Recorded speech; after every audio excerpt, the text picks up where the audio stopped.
couch, dogs, me, guitar lessons.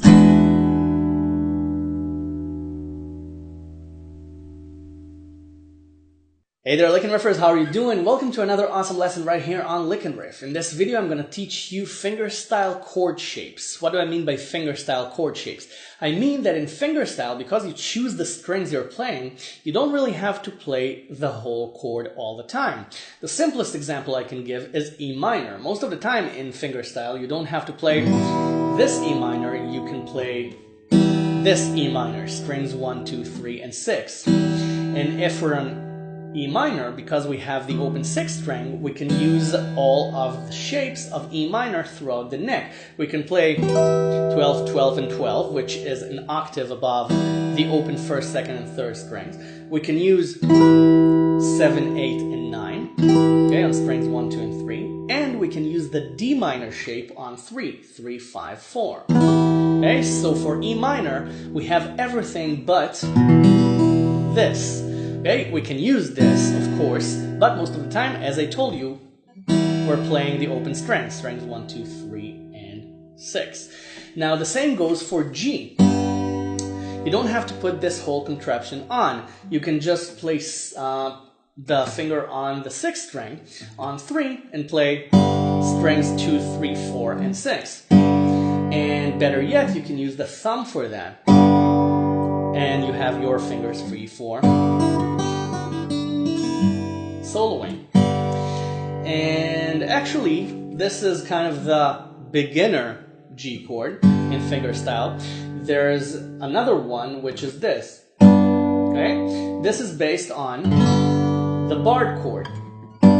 It's this. It's 3, 4, and 5 on strings 2, 3, and 4 with your thumb on the 6th string. Okay? This allows for the pinky to be free for soloing and also for other notes. But this might not be the best example for this. The better example would be for G sharp. Okay? Okay? Okay, where you use this same shape and use the pinky to solo.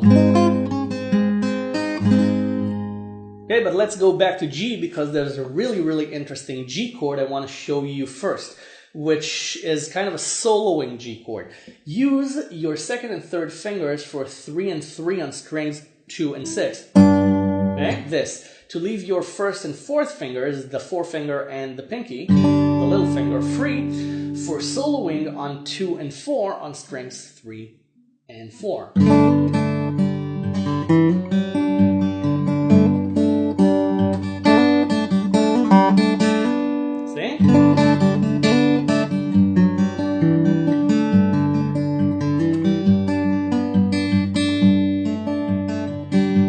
Of course, you can solo with this, but if you have 4 on the 3rd string and the open 2nd string, it's the same note. But if you have 3 on the 2nd string,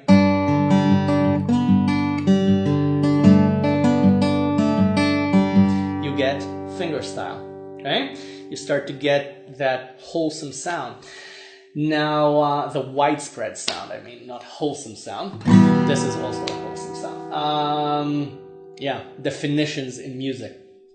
Let's not get into that.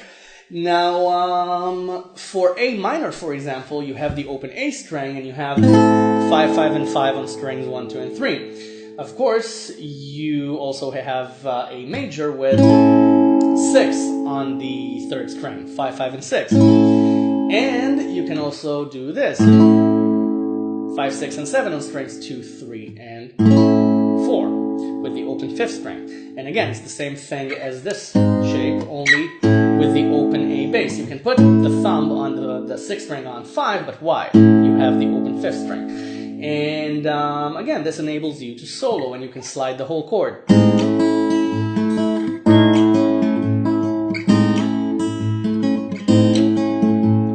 If you're playing lounge music. Or not, you can do really cool stuff with that. I just didn't have a really good example in mind. But again, you can do you can solo over it and finish on the chord. Okay, something like this. And another really cool chord is the C7 shape. You can actually drag that all the way across the neck. But for example, on D, it sounds really, really good. C7 up 2 frets, and you have the open E string, and that turns it into D9 immediately.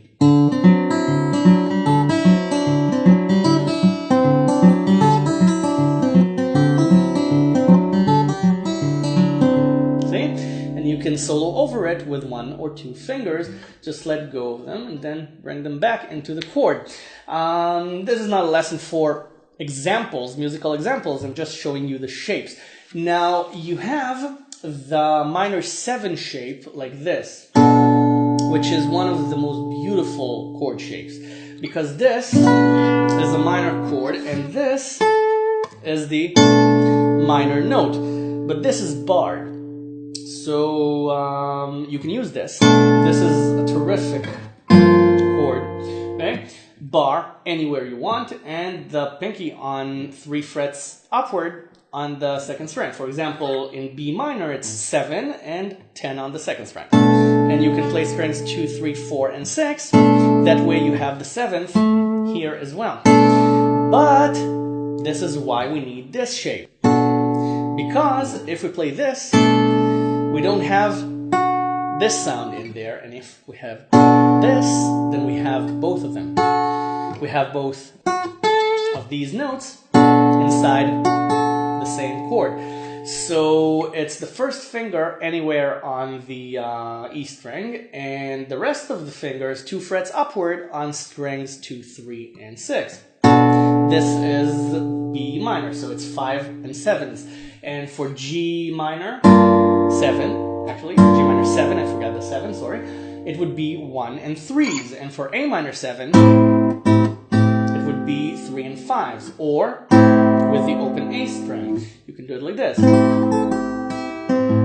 and then you have the pinky free for soloing. And I'm pretty sure that I'm forgetting one shape. Well, of course, the 7th chord. Instead of doing this, most of the time you won't be playing the 4th string. So just take the finger off and you have this. A bar with the pinky or the 3rd finger, 2 frets up on the 2nd string, and play strings 1, 2, 3, and 5. Or strings 2, 3, and 5. And you get the 7th chord. And you have the rest of the chord, the rest of the fingers for soloing. Okay? And no hassle. The same actually goes for a major chord. Instead of doing this, you can just do this. Okay? And since we're not playing this, the D string, we're playing strings 1, 2, 3, and 5, we don't need to put anything on the D string. And this is way more comfortable than this, the notoriously uncomfortable chord shape. Okay, so this turns it into a more comfortable and manageable shape, especially in B flat, okay, where you have to stretch your fingers there. So this is a lot easier. And then you can go to G minor 7 and create fingerstyle magic and finish on D minor. This is stolen from Caprice or Capriccio number 4 in D minor by Carcassi. I have a lesson for that, a very old lesson on this channel, but it's worth learning. It's a really, really cool piece. But enough digression. Okay, and there's also another shape with D. You have the open D string and you have D over here. So you can either do this 5, 7, 7 on strings 1, 2, and 3 because it's this, and we have the open D bass string, the 4th, and the same goes for D minor, which is okay, 5, 6, and 7 instead of 5, 7, and 7. And it's the same shape as the A minor and A, but on 10 with D. Okay, this is D minor, 10, 10, and 10, and 10, 10, and 11 are D major. Okay? But there's also another one. You can bar the 7th fret up to the 3rd string and play the D string with it with 10 on the E string. This is also D because it's the G-shaped D. Okay, the G chord shape. Okay, so there's this. You can also play the A string there and create D over A, which is a fuller chord. Okay, so all right. I'll leave you with those chord shapes to practice on, and I'll see you in the next lesson. Thank you very much for watching. Bye for now.